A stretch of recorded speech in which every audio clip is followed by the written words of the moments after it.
this guy posted another video today, and I wanted to take the opportunity to watch it, record, and see what I think. I've gotten about 5 seconds in, and I was like, okay, I need to record this. So here we go. The world will end in 12 years. Do you believe that? Nobody has said the world will end in 12 years. What everyone has said is that in 12 years, the damage done to the planet will become irreversible. No matter what course of action we take to correct, in 12 years, it will not be enough. There will be irreparable harm done to the environment. So, right off the bat, that's a false question. That's not what anybody's saying. Nobody's saying in 12 years, every human on Earth will be extinct. All life on Earth will be done. Is it possible? Yeah, it could happen. If a cataclysmic event, 5-mile wide meteor hits the Earth, yeah, everything's gonna go pretty much extinct again. It's happened 5 times in the past. So, yeah. But what we are saying is that in 12 years, if we don't take immediate action now to start reversing the damage, in 12 years, if we continue at the same rate that we're going now, in 12 years, the damage will be permanent. Our planet will forever be changed. And the fear is that if we don't start slowing down in that 12 years, by that time, if we continue the exact same way we've been proceeding, then our planet may well become uninhabitable in the future. So, we're not just talking about humans, we're talking about everything. So, that's what everybody is saying, and that's what the issue is. The issue is not in 12 years everything's going to be dead. That's stupid. So, let's continue. Climate change is not a lie! Please don't let our planet die! So you're telling us that we have massive public policy that has an enormous effect on society. Absolutely. That's built on, I'll use my word, phony model. It's built on a house of cards. The statement by AOC, Alexandria Ocasio-Cortez, saying that the world will end in 12 years. Do you believe that? Yes. Climate change, global warming, global cold, we've heard it all. What's going on out there? Well, surface temperature of the planet is warmer than it was 100 years ago. 9/10 of a degree Celsius. 9/10 degrees Celsius. That's all. Not a lot? No, it's not. And calculations show that we're actually warmer than that. That's an underestimation. And that it only takes a 4-degree change Celsius to permanently affect life on Earth so that human life will become very difficult. That means we won't be able to grow things, there will be water shortages, the weather will become catastrophic, there will be major coastal floodings.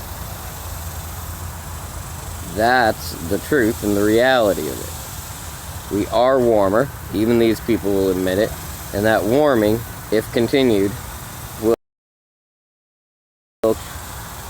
not really all that complicated. But let's continue. A lot. It is nowhere near as warm as it's supposed to be. The computer models are making systematic, dramatic. And what else besides us that would cause that to end in 12 years at such a dramatic rate? I don't understand. Everybody knows, every single climate scientist is saying the same thing, that humans are... But not all of them. Why are all these other government models, 31 of them, I think, wrong? And why do they all go in the same direction? Up. Because what is called parameterized. They're all parameterized. When I translate parameterized into English, fudged. Don't get the right answer, don't know the right answer for certain phenomena. So we essentially... So this guy's logic is if we don't know the exact right answer, then screw all the information. We don't make our best guesses. We just, if we don't know the absolute truth, we don't deal with it. Well, unfortunately, when you're looking at something as serious and catastrophic as climate change and the potential end of the civilization, let's see what result is possible and what would cost us the least and what would be the most beneficial. Well, if you think about it in the fact that, well, maybe climate change is wrong, but it could. So, if we follow down the path of preventing climate change from occurring, what could happen? Well, we could save the climate, reverse the damage that's been done, improve our life on Earth, making this planet more inhabitable by eliminating the use of fossil fuels and developing technology that will put us even further ahead in advancement. If we devote resources to building nuclear fission, which is already almost done. We have the technology. We are building and running nuclear fission reactors at this very day. But we haven't sunk in enough and advanced enough to get a high enough return on energy investment from a nuclear fission reactor. Right now, we put in more money, more energy than we get out. We just need to perfect it. We need to hone it, just like any technology. The only reason computers are in our hands and these cell phones is because we kept pushing the envelope of what we can do. So these people want us to stop pushing the envelope, not invest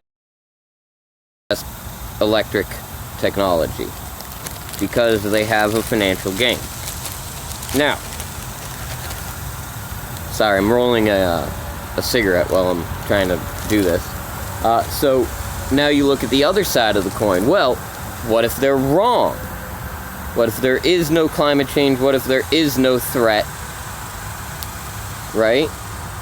And we do all of those things. Well, we've cut fossil fuels. We've eliminated our dependence on digging in the ground to extract carbon-rich resources. Okay, that's not bad. That's pretty good. Now, a lot of people say, oh, but you're still going to be digging lithium. Well, that's not true. We've actually shown that graphene batteries are just as good and better than lithium batteries. We don't need to dig for carbon to make graphene batteries. We can manufacture graphene, so we don't need to dig the ground for that. We just need to start pushing that technology faster, investing more money, giving more people the resources to develop the technology. Okay, what about if they're right that climate change is happening and we ignore it? What could happen?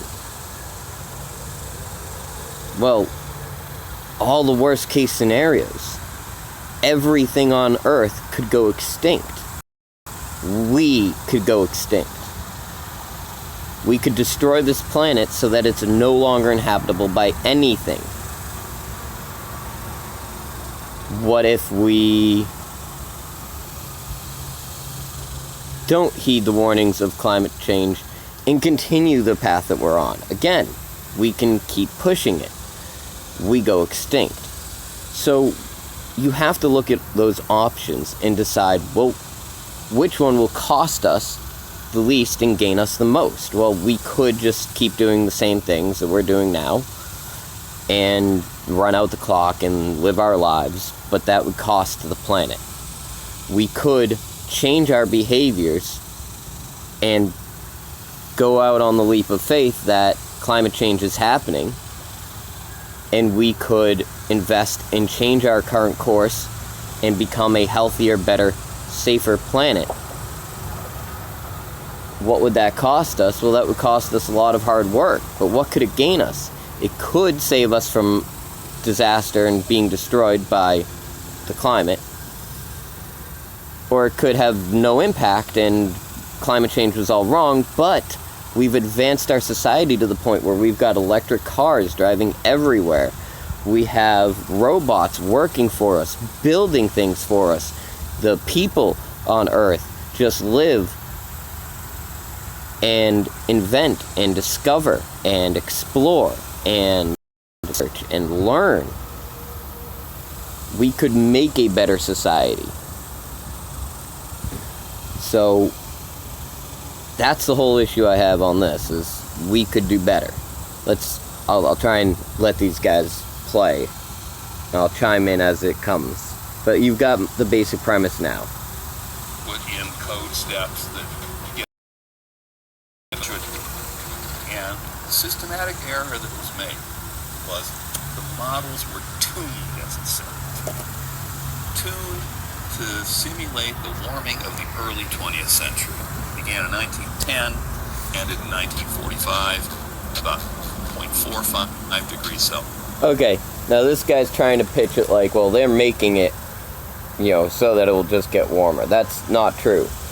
Just like with any formula, okay, once you develop it, you can know whether that formula is accurate or not by comparing your projections for if you travel back to the start of the Industrial Revolution and you apply the formula to predict the change to the present date, and the formula predicts the same changes that we have seen occur, then that means your formula is accurate. We're comparing a prediction for the future from the past to our records from the past to the present. If the two compare and match up perfectly, then whatever that formula predicts for the future has a very high likelihood. So for the future from the present. And it goes ahead and runs that prediction. You have fairly good certainty that that prediction is accurate. And what he's saying is that, well, they've gotten it wrong. Well, they have, because the algorithms haven't been correct. They get better and better. The closer the predictions for the past come to what we actually have, the better the forecasts for the future get. So yes, it's growing and evolving, because that's what you do. When you're wrong by a little bit, you don't say, see, I'm almost right. You say, well, I'm right, but I'm also wrong. Let's keep pushing. Let's make it better. And that's what we keep doing. Mark, that could not have been caused by carbon dioxide. Because there was not. And we had to put enough in. The background carbon dioxide concentration is 280 parts per million. When the first warming started, it was 298 parts per million. If the atmosphere is that sensitive to an 18 ppm change in CO2, we wouldn't be talking about it now, and we'd be sweating bullets. I would go by the IPCC, which is the United Nations board on this. Who does these computer models? Governments. There are 32 families of computer models that are used by the United Nations, each government sponsored, and all of them. Who else should sponsor this sort of thing? He says, well, all of them government sponsored. Well, who else should be responsible? Companies? Companies who look out for their best interests. That's literally the definition of what a company does and has to do. They have to look out for their best interests. So if you're the oil corporation, you want to look out for your company's best interests. You have to pay out to your investors. You have to pay them. Otherwise you lose your company. So you have to do what's in the best interest for the company, not the planet. But each of these countries coming together and saying, hey, we have to worry about our entire planet, because if we don't get together on this, we all die. If one country just does whatever they want and says F the environment, they're going to ruin the environment, not just for them, it's for everybody. everybody's life is affected. So who better than the governments that we established to protect us and serve us? Who is the better person to fund research into climate change? That's a really stupid argument. But let's continue. Some are predicting far, far too much warming. The disparity between what's been predicted to happen, which looks like this, and what is happening continues to grow. We know that for a fact. Yeah, because you can just look at the weather balloon temperatures, you can look at the satellite temperatures, you can look at something called the reanalysis data. They all behave in concert. So they're showing the same thing, and the same thing is a lot different than this thing. However, we need to call the special counsel. Special counsel. Because one model works. You know what it is? It's the Russian model. So let me get this. So Yeah. the Russian model is like this. Yeah. The Russian model has the least warming in it. And the Russian model is the least warming, and the Russian model. So, let me get this straight. Because one shows something that you want, you're going to say that one's the right one. Whereas for other models, different things from each other and reflect varying information but showing very similar trends must be wrong. Because it doesn't fit what you want. That's just foolish. Pretty much follows reality. Yeah. What's been tested over a few decades. Yeah, correct. Humans are the cause, and it's changing at such a rapid rate that our civilization, as well as every species on this planet, is in danger of extinction. If we were rational about this, think. She's absolutely right. That girl is absolutely right.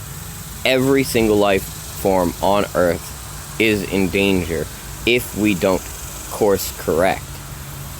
You don't have to be a genius to know that a planet can become uninhabitable to all life. It's fact. Our planet is very precarious. This guy said, oh, well, the planet's that sensitive. Yes, it is that sensitive. Okay, if you keep humans out of it, there was a natural cycle, up and down, up and down. But when humans came into the picture and started the Industrial Revolution, you will see that the pattern started to change drastically. It's because we are contributing a lot of pollution to this environment. A lot. An astronomical amount.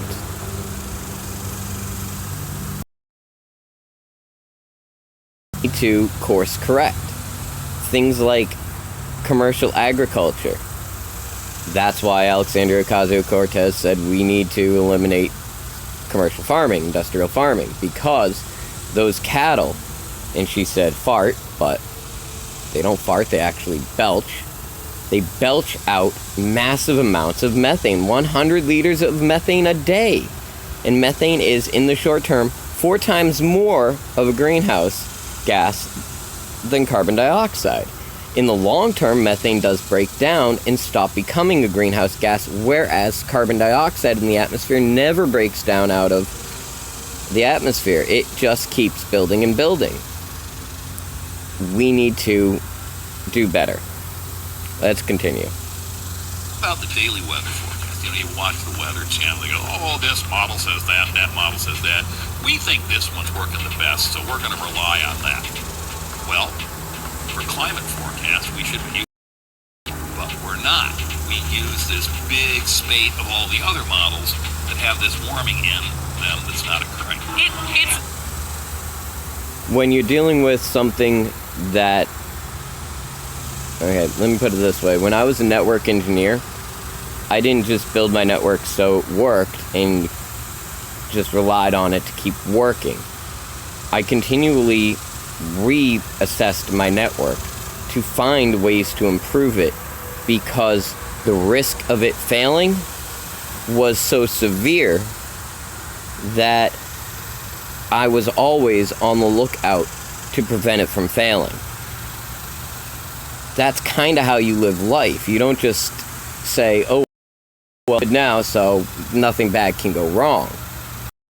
That's absolutely ignorant and foolish. That's why you have insurance. Because, sure, you're a good driver, but if something happens, you need that insurance because the results could be catastrophic. Why aren't we investing in insuring the future? We need to protect the planet, and we need to take the chance that maybe those other models are right, not just hope that they're wrong. Not as black and white as the world is literally going to explode in 12 years. It's that by the time... And I gotta hear what she said again. The other models that have this warming in them that's not occurring. It's not as black and white as 12 years. It's that by the time 12 years has passed, if we don't do what is required of us, the transformation period is then going to change, where it's going to be so much harder to put anything back the way it was. So if you can It's demonstrate fairly accurate. those models systematically Sorry, are not I'm outside. working, you can take down the endangerment finding. And that would be the basis for all those policies that came out of the Obama administration. Which would mean you don't get to regulate Absolutely. carbon dioxide. Absolutely. The endangerment finding is the heart of the matter. To give you an idea how gung-ho the Obama administration was on this issue, if you listen to his first inaugural speech, January 20th, 2009, it's the second substantive paragraph of the speech is about global warming, after healthcare. 90 days after he finished that speech, his EPA produced a preliminary finding of endangerment. They were working on this before he was president. Bureaucrats can't work that fast. And then Why the final can't they? finding was made in December for the climate conference in Copenhagen. Why can't bureaucrats work that fast? That's not even a fact. Bureaucracies work fast or slow, depending upon the importance of items. How do you... They went too quick, so it has to be all bunk. Thank God. It was supposed to produce another global warming. So you're telling us that we have massive bit of public policy that has enormous effect on society. Absolutely. That's built on, I'll use my word, models. It's built on a house of cards. The models really don't work. Oh, they work. They just don't work what you want. There is an extinction event happening now. It is the 6th extinction that this planet has experienced. But the facts don't show that, is what I'm saying. We're very I close to it. disagree. The facts show it. I love that question because what you really want to look at, Roger Pilkington at University of Colorado does this. Yes, there's more damage from weather because there's more stuff and people and property in the way of weather. So what you really want to look at are weather damages as a percent of GDP. And when you look at it, How does that there's even nothing know? whatsoever. Oh, Do you believe please, that the that's world not even will end in accurate of 12 an years? idea. No, not at all. I hope not. Absolutely not. Yes, yes, yes. The world doesn't need us. We need the world. Nothing's ending. Maybe industrial civilization, maybe your way of life, definitely white supremacy, definitely patriarchy. Not the world. The world's gonna be fine.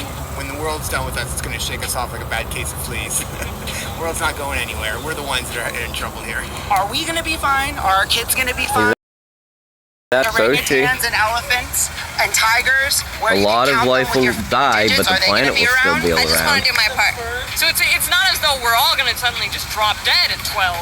It's that we're probably going to, drop dead of like heat at all years old, and it's not 12, but yeah. Now, what? She's right. Why does our government? I mean, she's They a said little off, in their but yeah. last About 100 years we're looking at. report called Global Climate Change Impacts in the United States. They said, there's been a significant increase in hurricane power in the Atlantic Ocean from like 1970 to 2009 or something like that, 1980 to 2009. Well, wait a minute.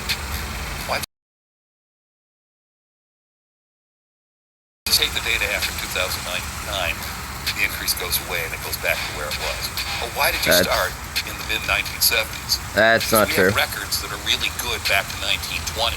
And if you look 1920 to 1950, you see an increase that is exactly the same as the one that occurred. So the information that derived Is incomplete. So let's see some evidence to support your theory. And here we rely You don't on present any, you just present your position, because you know the evidence will speak otherwise. This is what democracy looks like! This is what democracy looks like! This is what democracy looks like!